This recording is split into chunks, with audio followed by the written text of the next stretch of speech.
네, 오은철 목사님을 통해서 우리가 또 함께 웃는 시간 가져서 좋습니다. 이렇게 웃음을 또 지으며 살아가면서도 또 우리 마음의 한켠에는 많은 또 염려와 걱정거리들이 있습니다. 여러분은 어떤 염려가 혹시 있으신가요? 요즘에 정치적으로 또 한국의 또 미국의 상황들을 보면서 많은 걱정들을 또 하시게 되죠. 그리고 또 경제적으로도 혹시 더 어려워지지 않을까라는 그러한 염려를 또 하게 되고요. 그리고 늘 우리의 마음에는 또 자녀들에 대한 여러 가지 염려들이 있습니다. 그리고 요즘에는 건강을 잃어서 힘들기도 하지만 건강을 잃을까봐 염려하는 그러한 건강 염려증이 또한 있습니다. 그래서 병원을 찾는 환자 중에 15%가 건강 염려증 환자라는 그러한 이야기도 들었습니다.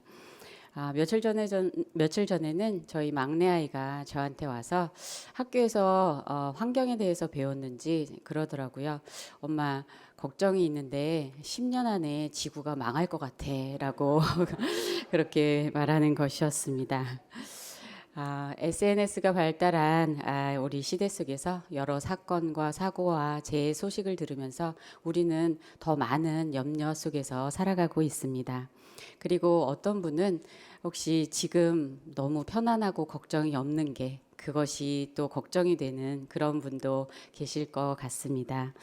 그렇게 걱정거리를 마음에 안고 피곤하여서 잠이 들면 자다가 밤중에 깨기도 합니다. 그러다 보면 또다시 여러 걱정이 들면서 다시 잠을 청하기가 어렵습니다. 우리의 마음이 그렇게 밤에도 쉬지 못할 때가 있습니다. 전도서 2장 23절에 보면 일평생에 근심하며 수고하는 것이 슬픔뿐이라 그의 마음이 밤에도 쉬지 못하나니 이것도 헛되도다라고 말합니다. 전도서를 쓴 솔로몬은 세상의 부귀 영화와 좋은 것을 다 누려보았지만 그도 근심으로 쉬지 못했던 그러한 밤이 있었던 것 같습니다. 솔로몬처럼 그렇게 부유하게 살면은 잠을 잘 잘 것 같은데 그렇지 않은가 봅니다. 우리는 그런 마음을 잘 모르죠. 네. 그런데 누구에게나 다른 염려와 걱정이 있습니다. 국어사전에서 염려의 뜻을 찾아보니 앞일에 대하여 여러 가지로 마음을 써서 걱정하다라고 하며 걱정은 안심이 되지 않아 속을 태우는 것이라고 합니다. 그렇게 염려함으로 마음을 쓰고 속을 태움으로써 마음에 에너지를 쓰는 것입니다. 그래서 아무것도 하지 않고 염려만 하고 있어도 많이 피곤해지게 됩니다. 또 염려라는 말의 원어를 보면 마음이 나누이다라는 그러한 뜻입니다. 마음이 여러 갈래로 나누어져서 마음이 쉬지 못하게 되는 것입니다. 그렇게 마음을 써서 염려하고 걱정하지만 연구 결과를 보면 우리가 걱정하는 것의 사실 96%는 쓸데없는 그러한 걱정이라고 합니다. 이렇게 소모적인 그러한 염려는 우리의 몸과 마음에 나쁜 영향을 미칩니다.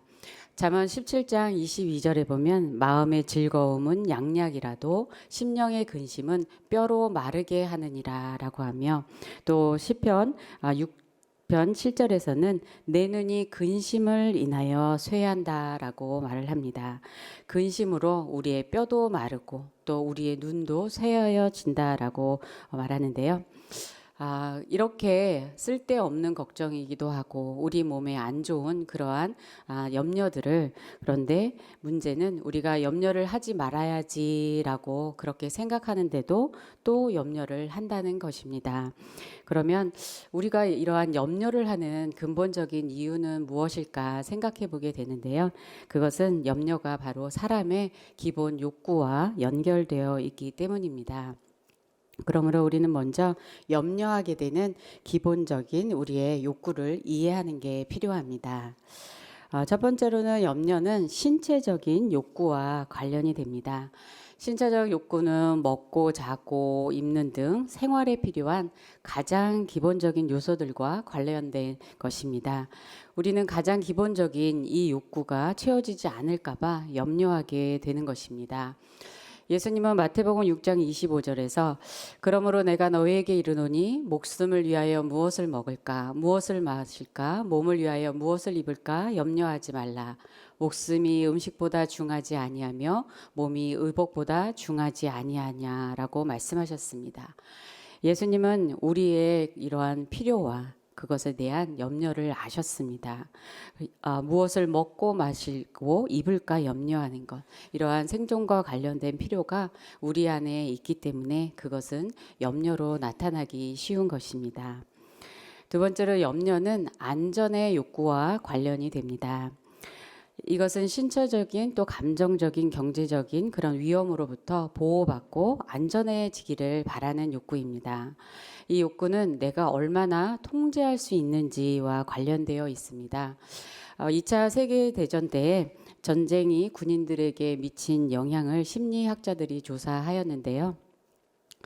땅에 있는 그 지상군은 언제 어디서든 적군의 폭탄과 또 총이 날라올지 모르는 그러한 불안에 휩싸여서 먼저 정서적인 그런 사망 상태에 이르렀다고 합니다.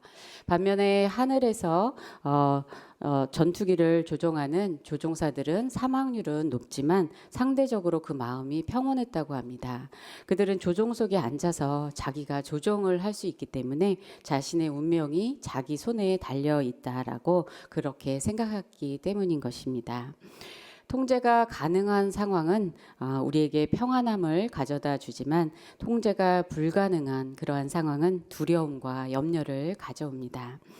그런데 우리가 일상에서 통제할 수 없는 것이 얼마나 많이 있습니까? 하루에도 교통사고 소식이 엄청 많은데요.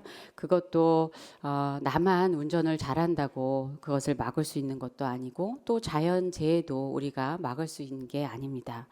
또 자녀들이 가끔 학교에서 다치고 오는데요. 그렇다고 학교에 안 보낼 수도 없고 밖에 안 내보낼 수도 없고 그렇다고 집안에서도 안전한 것은 아닙니다. 그리고 우리는 또 경제적으로 안정적이 되기 원함으로 더 많이 쌓아놓고 그렇게 살고 싶어 합니다. 하지만 그것도 우리 혼자 열심히 살아간다고 해서 성공하고 또 원하는 대로 그렇게 부를 쌓을 수 있는 것도 아닙니다. 이러한 안전의 욕구와 관련하여서 우리에게 걱정과 염려들이 있습니다. 세 번째로는 염려는 사랑과 소속의 욕구와 관련이 됩니다. 누군가를 사랑하고 사랑받고 싶은 욕구, 또 친구와 교제하고, 또 가족을 이루고, 또 어디엔가 소속되고 싶은 욕구가 우리에게 있습니다. 이 부분에서 요즘 세대는 참 많은 그러한 두려움이 있습니다. 사랑의 기초가 되는 부모님과의 관계에서 사랑에 대한 생각이 서로 달라서 상처를 주고받습니다. 이전 세대의 부모님들은 신체적인 그러한 필요를 채워주고 또 성공하도록 도와주는 그것을 사랑이라고 생각했는데 자녀들은 부모에게 자신을 잘 되라고 하는 그것을 스트레스로 여기면서 강요한다고, 그리고 그것은 부모님이 원하는 것이지 나를 위한 것은 아니라고 그렇게 말하는 아이들도 있습니다. 또 요즘의 자녀들은 친구와의 관계에서 왕따를 당하거나 또 왕따를 당할까봐 그렇게 두려운 상황 속에서 살아가고 있습니다. 며칠 전에 산타아나에서 10살 된 어린 소녀가 왕따 때문에 자살을 한 그러한 소식을 접했습니다. 참 마음이 안타까운데요. 이렇게 친구를 사귀기도 어렵고 또 사랑을 나누기도 어렵고 그리고 사회에 나가서도 어딘가에 소속하기 어려운 그러한 환경 속에서 살고 있습니다. 이렇게 관계에서 많은 상처를 받으면 사람들을 만날 때 무슨 말을 할지, 무슨 행동을 해야 하는지 그것이 걱정이 되고 또 좋은 관계가 이루어져도 또 나빠질까 봐 염려를 하게 됩니다. 그래서 사랑받고 싶지만 또 상처받고 싶지 않은 그러한 마음으로 자신의 진짜 모습은 보여주지 못하고 또 거리를 두면서 그렇게 마음의 벽을 쌓고 살아갑니다. 이것을 심리학에서는 자기 보호 전략이라고 그렇게 말하는데요. 그렇게 관계들 속에서 마음을 열고 또 알아주고 받아주는 그러한 경험을 하지 못하면서 우리의 내면 안에 그러한 외로움과 두려움과 또 염려가 깊어지게 되는 것을 보게 됩니다. 네 번째는 염려는 존중의 욕구와 관련이 됩니다. 세 번째 욕구와 연결되는 것으로 다른 사람으로부터 존중을 받고 인정을 받고 싶은 욕구입니다. 이 욕구가 잘 채워질 때는 자존감이 높아지게 됩니다. 이것은 외적으로 명예나 권력이나 부를 쌓아서 인정받고 또 어떤 지위를 확보하려는 그러한 자아 성취의 욕구로 나타납니다. 자아 성취를 하는 것 자체가 나쁜 것은 아니지만 이러한 욕구를 채우기 위해서 그것을 쫓아가는 그러한 삶을 살면 염려가 가득하게 됩니다. 예수님은 마가복음 14장 19절에서 세상의 염려와 재물의 유혹과 기타 욕심이 들어와서 말씀을 막아서 결실하게 못하게 되는 그러한 사람에 대해서 말씀하셨습니다. 그런데 이렇게 외적으로 인정받는 것으로 존중의 욕구는 채워지지 않고 오히려 불안과 강박을 가져올 수 있습니다. 우리의 마음의 깊은 곳에서는 그냥 우리가 있는 것만으로 또 존재만으로도 소중하다고 그렇게 인정받고 싶은 욕구가 있습니다. 우리 옆에 분들한테 한번 얘기해 주시겠어요? 당신은 존재만으로도 소중합니다. 라고 말씀해 주세요. 네. 네. 정신과 전문의 정혜신 교수는 이렇게 말합니다. 존재 자체에 대한 주목과 공감을 경험하지 못한 사람은 자신의 성취에 대한 인정과 주목을 존재에 대한 주목이라고 생각해서 그것에 매달리게 된다. 하지만 아무리 많이 먹어도 기대만큼 포만감이 없다. 존재 자체에 대한 주목과 공감은 갓 지은 밥 같은 것이다. 잘 지은 밥이 있으면 간장 하나만 가지고도 든든한 포만감을 느낄 수 있다. 밥이 기본이라서다 라고 합니다. 그렇게 존중받은 사람은 어려울 때에도 다시 일어나는 그러한 힘이 있고 또한 가만히 있어도 자기 자신만으로도 그렇게 초조하지 않는 그러한 힘이 있다는 것입니다. 지금까지 본 이러한 욕구들은 서로 연결되어 있고 그 사람의 필요에 따라서 어떤 욕구가 더 강할 수도 있습니다. 하나님은 우리를 이렇게 지으셨고 또 우리의 욕구들, 우리의 필요들을 다 아십니다.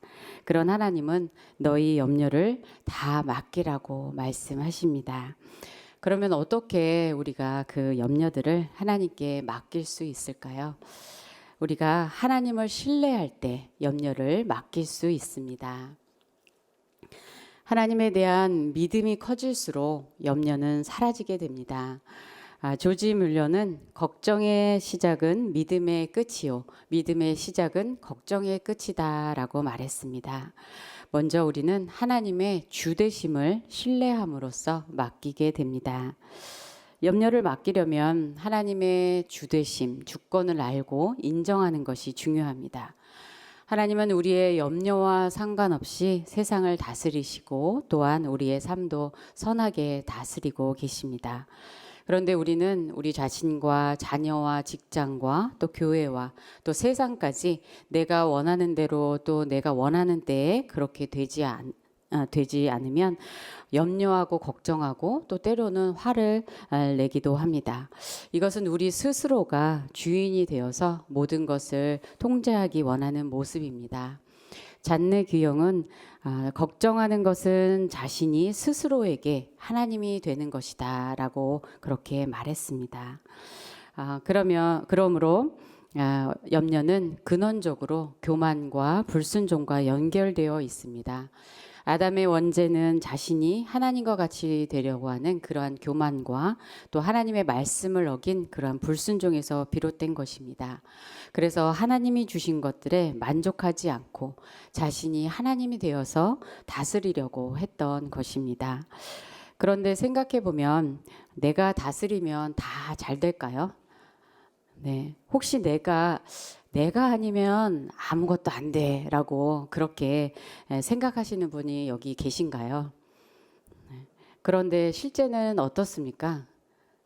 네. 내가 아니어도 일은 잘 됩니다. 네. 그리고 또 어떤 경우에는요. 내가 없으면 더 잘 됩니다. 내가 힘을 너무 주어서 오히려 안 될 수도 있는 것입니다. 달라스 윌라드는 세상이 당신 없이도 제대로 굴러갈 수 있다고 확신할 만큼 당신의 염려를 주께 맡길 때 진정한 쉼을 찾을 수 있다라고 말했습니다. 염려를 맡기라는 이 말씀에서 맡긴다라는 그 원어의 뜻은 말이 있을 때 그 말 안장에 짐을 이렇게 던져버리면 그 말이 그 짐을 싣고 가버리죠. 그런 것처럼 하나님께 그 염려들을 던져버리는 것입니다. 그러면 하나님께서 바로 그 우리의 염려를 싣고 가신다는 것입니다. 하나님은 우주를 다스리실 뿐만 아니라 세상과 우리의 아주 작은 것까지 그렇게 세세히 보시고 아십니다.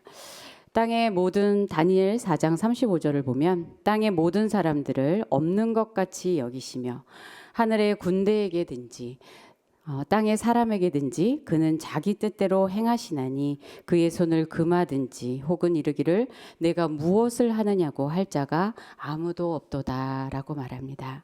하나님은 하나님의 뜻대로 모든 것을 행하신다고 말씀합니다. 그리고 오늘 우리가 읽은 베드로전서 5장 7절의 말씀 바로 앞구절인 6절에서는 그러므로 하나님의 능하신 손안에서 겸손하라. 때가 되면 너희를 높이시리라 라고 하며 하나님의 그 전능하신 손 아래에 있으라고 합니다. 하나님께서 때가 되면 행하실 것이기 때문입니다.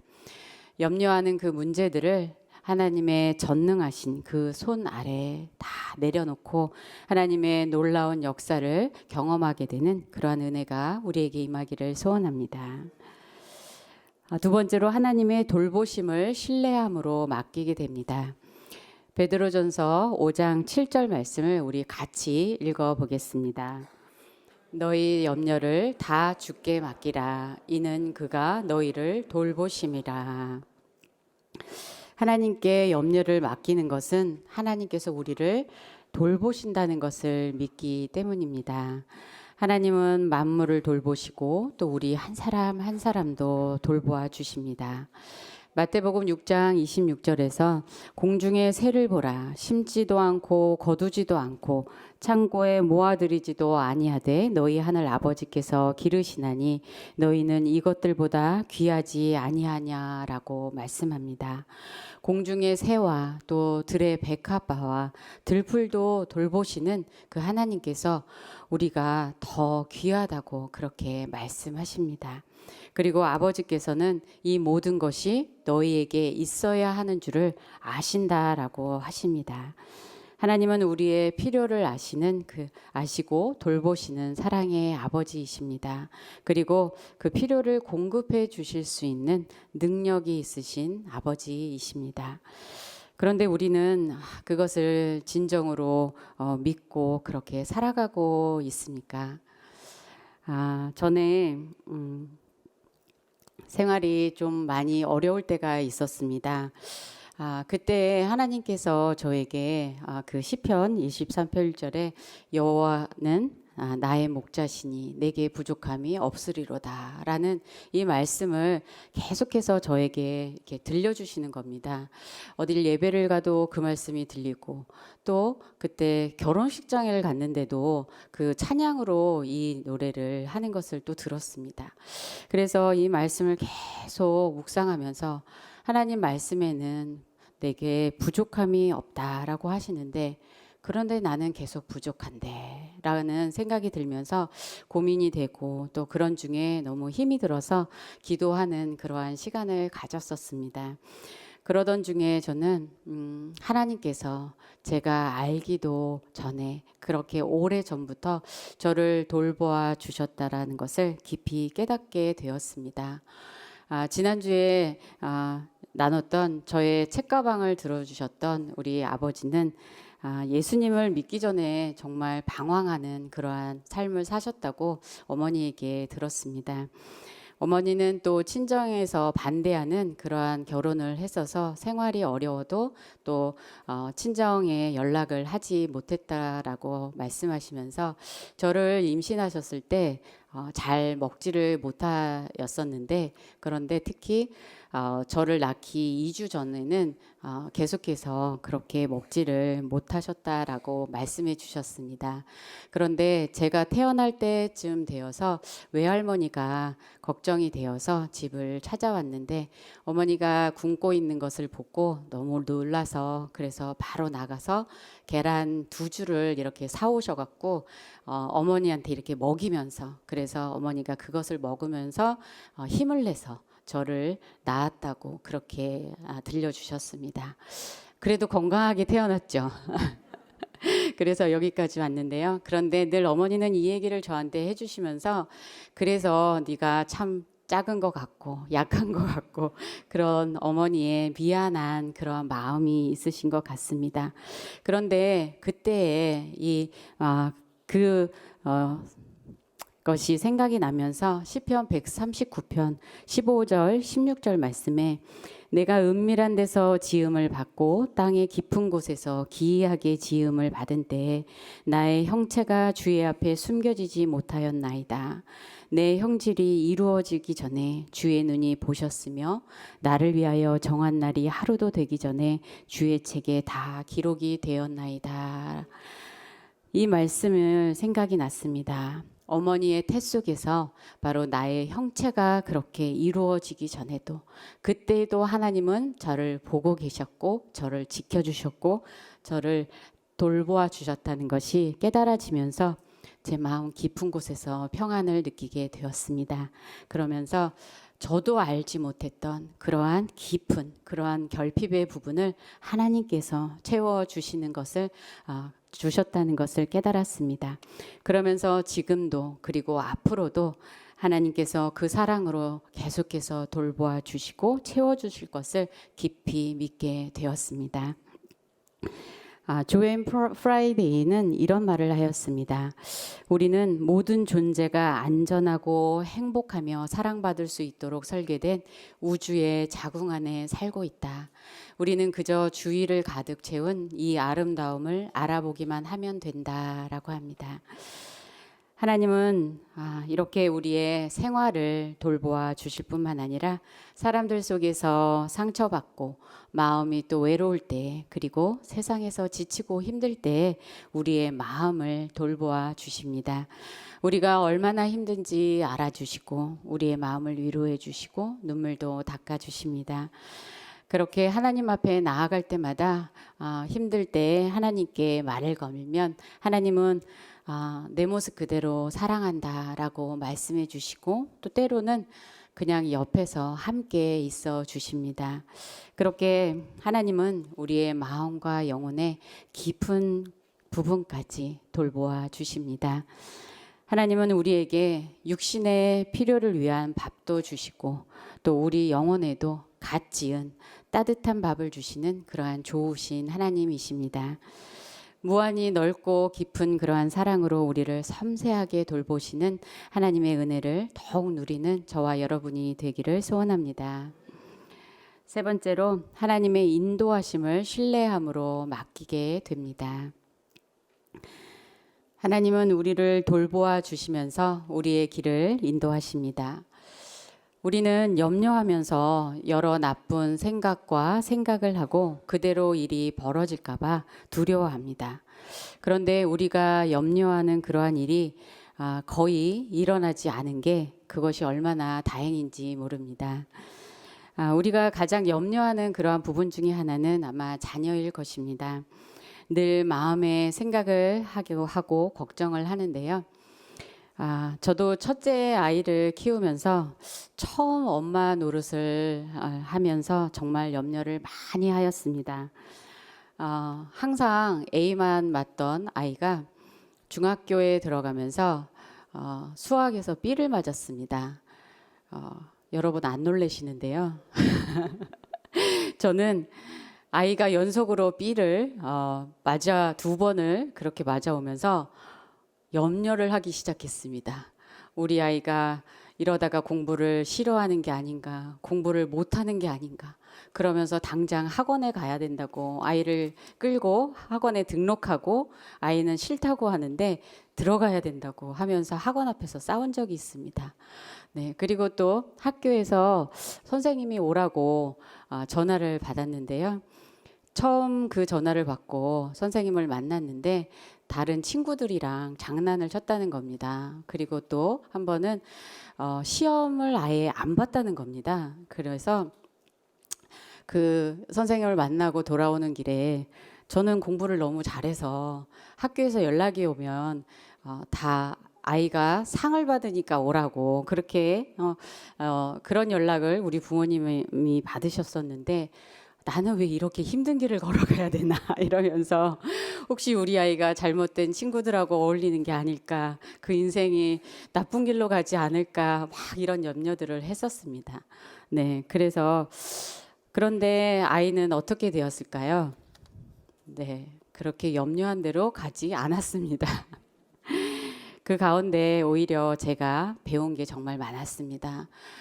저는 아이는 저와 다른데 그런데 저와 같은 그러한 모습이기를 바랬고 또 제가 변화시키기를 바랬었습니다.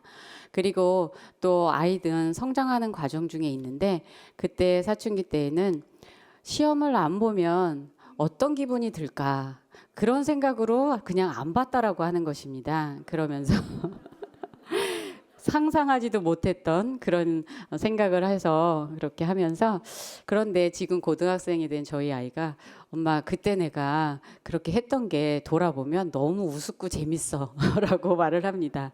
저는 얼마나 속이 탔었는데 그걸 재밌는 추억으로 말하는 아이를 보면서 그래도 지금은 자기 관리를 하는 게 참 고맙습니다. 그러한 시간 동안에 저도 성장하고 또 아이도 많이 성장했습니다. 그 시간이 바로 하나님이 우리를 모든 것들을 인도하셔서 또 선으로 그렇게 인도하시는 과정인 것입니다. 모든 것을 합력해서 선을 이루시는 그러한 하나님의 섭리를 믿으면서 모든 염려들을 맡길 때 우리의 마음은 쉴 수 있게 됩니다. 그래서 돌아보면 그때 제가 좀 더 멀리 보고 또 좀 더 맡기고 좀 더 하나님을 의지하였으면 조금 덜 힘들었을 텐데 라는 생각을 합니다. 그러면서 이제 오히려 과거를 후회하는 것보다 앞으로 좀 더 하나님께 맡겨야지라는 생각을 합니다. 자녀의 미래뿐만 아니라 우리가 나이가 들수록 몸이 혹시 아프게 되지 않을까 또 여러 가지 미래에 대해서 염려들을 하게 되는데요. 하나님께 하루하루를 맡기면서 나아갈 때 앞으로도 하나님께서 가장 좋은 길로 우리 모두를 인도해 주실 줄로 믿습니다. 그렇게 하나님을 신뢰하면서 우리는 또한 염려를 극복하는 그러한 지혜가 필요합니다.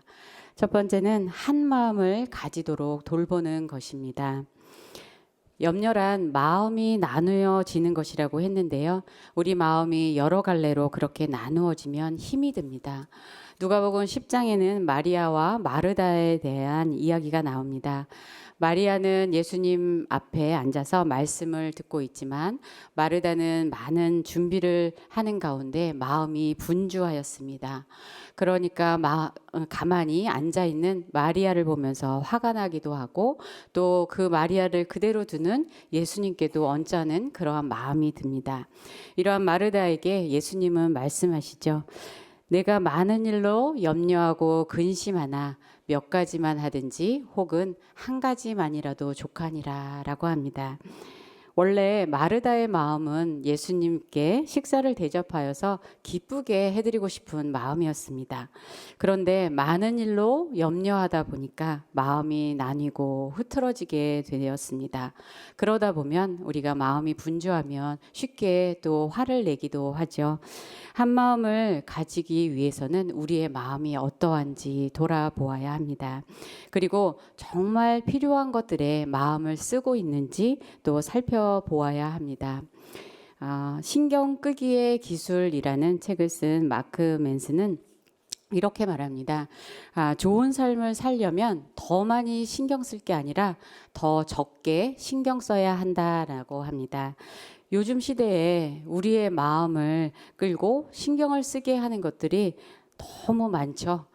네, 그래서 하루에도 무엇인가 집중해서 하기가 어렵습니다. 그런데 그러한 여러 가지들이 또한 우리의 마음을 많이 분주하게 한다는 것이죠. 그러므로 사소한 일이 아닌 좀 더 의미 있고 그러한 중요한 일에 신경을 쓰라고 그렇게 말합니다. 한 마음으로 그렇게 살기 위해서는 그러므로 우선순위가 필요합니다. 한 번에 하나씩 그리고 하루에 그렇게 우선순위를 따라 또 충실하게 살아가는 것입니다.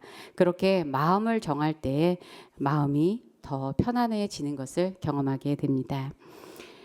두 번째로 염려를 기도로 바꾸는 것입니다. 빌립보서 4장 6절 말씀 함께 봉독해 보겠습니다. 아무것도 염려하지 말고 다만 모든 일에 기도와 간구로 너희 구할 것을 감사함으로 하나님께 아뢰라. 염려가 생길 때 모든 일에 기도하라고 그렇게 말씀합니다. 빌 프레이라는 작가가 있는데요. 그가 11살 때 시골 농장에서 이렇게 그 농장에 불을 그 안에 불을 피우기 위해서 땔감을 모으기 위해서 아주 커다란 그러한 나무 그루터기를 이렇게 파내려 했던 그런 이야기를 쓴 것을 보았습니다. 그는 커다란 나무 그루터기를 발견하고서 그것을 파내려고 몇 시간이나 그렇게 애를 썼지만 잘 되지가 않았습니다. 그때 돌아오신 아버지가 이 소년을 보면서 너는 내 힘을 다 쓰지 않았어 라고 말을 하는 겁니다. 그래서 소년은 아버지, 내가 지금 이거를 파내려고 얼마나 오랫동안 열심히 이렇게 했는데요 라고 그렇게 화를 내면서 말했습니다. 그랬는데 아버지는 다시 너는 내 힘을 다 쓰지 않았어 라고 또다시 말하는 겁니다. 그래서 소년은 마음을 가라앉히고 아버지께 그 뜻을 물었습니다. 그러자 아버지가 이렇게 대답하셨습니다. 너는 아직 내게 도움을 요청하지 않았잖니 라고 했습니다. 바로 아버지께 도움을 요청하는 것이 기도입니다. 우리 안에 있는 그러한 염려를 뽑기 위해서는 염려의 제목들을 모두 기도로 간구해야 합니다. 네, 내일 우리 교회에서 어떤 특별한 행사가 있죠? 네. 그래서 내일 기도맘 세미나에 많이 참석해 주세요. 그래서 함께 기도로 하나님께 간구하는 그러한 시간을 가지면 좋겠습니다. 하나님은 우리의 기도를 들으시고 또 도우시면서 그것을 감사의 제목으로 바꾸어 주실 줄 믿습니다. 세 번째로 생각을 생각하고 분별하는 것입니다. 염려는 마음과 생각과 상상이 연결되어 점점 더 커지게 됩니다. 그러므로 염려로 인해서 어떤 생각이 들 때 그것이 맞는 생각인지 우리는 생각하고 분별해야 합니다. 가족 중에 누군가가 집에 늦게 연락도 없이 들어오지 않으면 여러분 어떤 생각을 드십니까? 네, 교통사고가 나지 않았을까? 이런 생각이 갑자기 들죠. 네, 그러면 그 생각이 맞는 생각입니까? 네, 그것을 생각해 봐야 한다라는 것입니다. 마틴 로이드 존스는 마태복음 6장에 공중의 새와 들의 백합화를 돌보시는 하나님에 대해서 주석하면서 이렇게 말합니다. 크리스천의 믿음은 본질적으로 생각이다. 새들을 보고 그들에 대해 생각하고 추론해 보라. 들풀을 바라보고 들의 백합화를 바라보며 그것들에 대해 곰곰이 생각해 보라. 적은 믿음을 가진 사람의 문제는 자신의 생각을 스스로 다스리지 못하고 다른 어떤 것에 지배당한다는 것이다. 이른바 그는 다람쥐 쳇바퀴 돌듯 한다. 그것이 염려의 본질이다. 그것은 생각이 아니라 실상 생각의 부재이고 생각하는데 실패한 것이다. 라고 합니다. 염려의 본질이 생각의 부재이고 생각의 실패라고 하는 것은 인간의 원죄를 생각의 게으름이라고 말했던 그러한 스카펙의 말이 떠오르게 하는데요. 하지만 또 생각해 보면 우리가 염려라는 것은 너무 많은 생각을 해서 생기는 게 아닌가라고 그렇게 질문할 수도 있습니다. 그것에 대해서 존 메가더는 위의 책에서 염려에 대해 그것은 올바른 방향으로 생각하기를 너무 적게 했기 때문에 생긴 결과다라고 말합니다. 좀 어렵나요? 네, 그러면 어떻게 생각하라는 것입니까? 어떤 방향으로 무엇을 생각하라는 것인가요? 그러므로 빌립보서 4장 6, 7절에서 아무것도 염려하지 말고 기도하라고 한 후에 이어서 빌립보서 4장 8절에서 무엇을 생각해야 하는지 말씀하고 있습니다. 우리 함께 읽어보겠습니다. 끝으로 형제들아 무엇에든지 참되며 무엇에든지 경건하며 무엇에든지 옳으며 무엇에든지 정결하며 무엇에든지 사랑받을 만하며 무엇에든지 칭찬받을 만하며 무슨 덕이 있든지 무슨 기름이 있든지 이것들을 생각하라. 여기서 생각하라라는 그 원어의 뜻에는 로직이라는 바로 그 논리라는 말이 들어가 있습니다. 염려하는 그런 어떠한 생각이 들었을 때 그것이 참된 것인지 경건한 것인지 옳은 것인지 그것들을 생각해보고 아닌 것들은 버리고 옳은 방향으로 이것들을 생각하라는 그러한 말씀입니다. 이렇게 생각을 통하여서 우리는 잘못된 생각 또 염려를 버릴 수 있게 되는 것입니다. 이렇게 염려를 우리가 하나님께 맡길 때 하나님이 주시는 은혜를 경험하게 됩니다. 먼저는 하나님의 평강이 임하는 은혜입니다.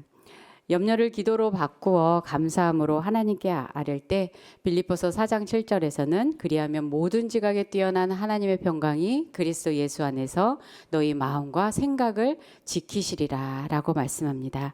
하나님의 평강은 우리의 지각을 뛰어넘어서 우리의 영혼 깊은 곳에 임합니다. 평강은 우리의 생각과 마음을 지켜줍니다. 평강이 임하면 염려가 사라지게 됩니다. 평강은 바로 하나님으로부터 옵니다. 평강은 온전함입니다. 하나님 안에는 온전한 평강, 온전한 고요함, 온전한 조화와 만족함이 있습니다. 그런 하나님은 우리에게 평강을 은혜로 선물로 주십니다. 요한복음 14장 27절에서 예수님은 평안을 너희에게 끼치노니 곧 나의 평안을 너희에게 주노라. 내가 너희에게 주는 것은 세상이 주는 것과 같지 아니하니라. 너희는 마음에 근심하지도 말고 두려워하지도 말라라고 합니다. 이러한 하나님의 평강을 더욱더 충만히 누리는 우리 모두가 되기를 소원합니다. 두 번째는 마음이 쉬는 은혜입니다. 염려를 맡길 때 우리의 마음은 쉼을 얻습니다. 예수님은 나는 마음이 온유하고 겸손하니 나의 멍에를 메고 내게 배우라. 그리하면 너희 마음이 쉼을 얻으리니 라고 말씀하십니다. 쉴 수 있는 것은 믿음의 결과입니다. 마음이 쉬는 것은 바로 쉼의 질을 의미합니다. 세 번째로 잠을 자는 은혜입니다. 우리 영혼의 평강이 임하고 또 마음이 쉴 때에 잠을 자면서 쉴 수 있습니다. 고난 가운데 쉴 수 없이 쫓겨다녔던 그 다윗은 자고 깨는 것이 하나님의 도우심이라고 고백합니다.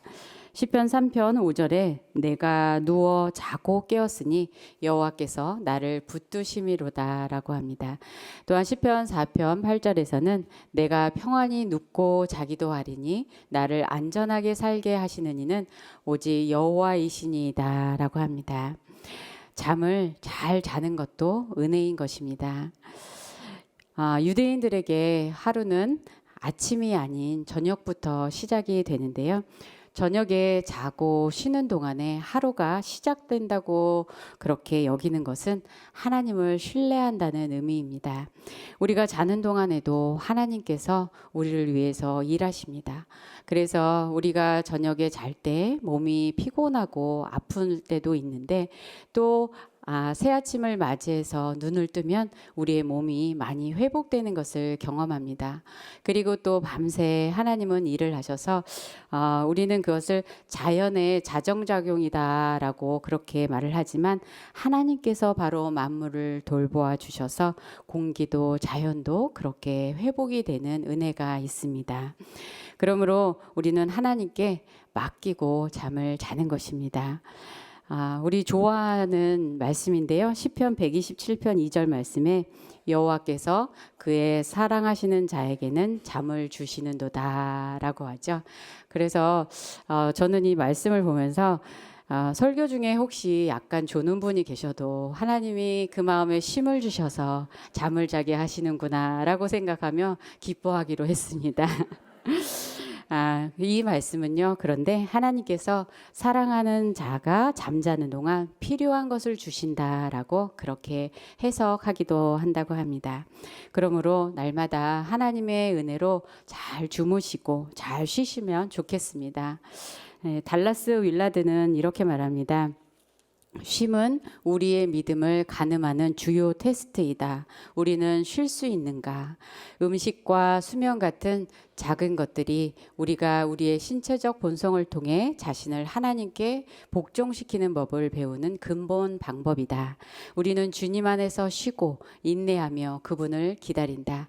그러므로 지쳤을 때 가능하면 낮잠을 자라, 쉬라 라고 이렇게 말하는데요.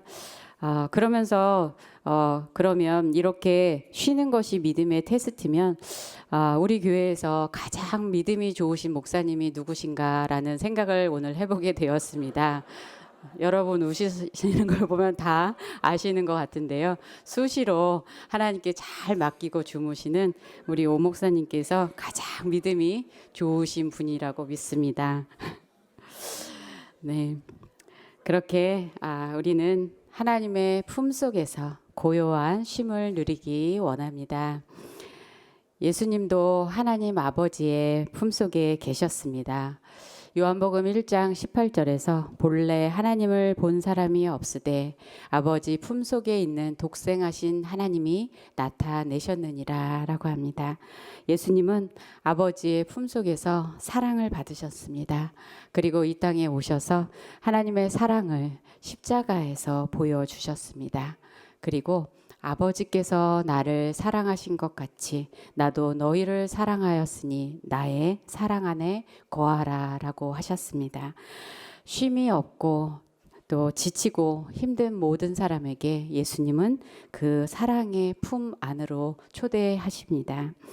그 사랑은 또한 젖된 아이가 어머니 품에 안겨 있는 것과 같습니다. 시편 131편 2절에 실로 내가 내 영혼으로 고요하고 평온하게 하기를 젖된 아이가 그의 어머니 품에 있음 같게 하였나니 내 영혼이 젖된 아이와 같도다. 그렇게 하나님의 임재 앞에 나아갈 때마다 우리 모두 아버지의 그 품 안에 또 어머니 사랑하는 어머니의 그 품 안에서 고요한 그러한 쉼을 누리면서 살아가기를 소원하고 축복합니다.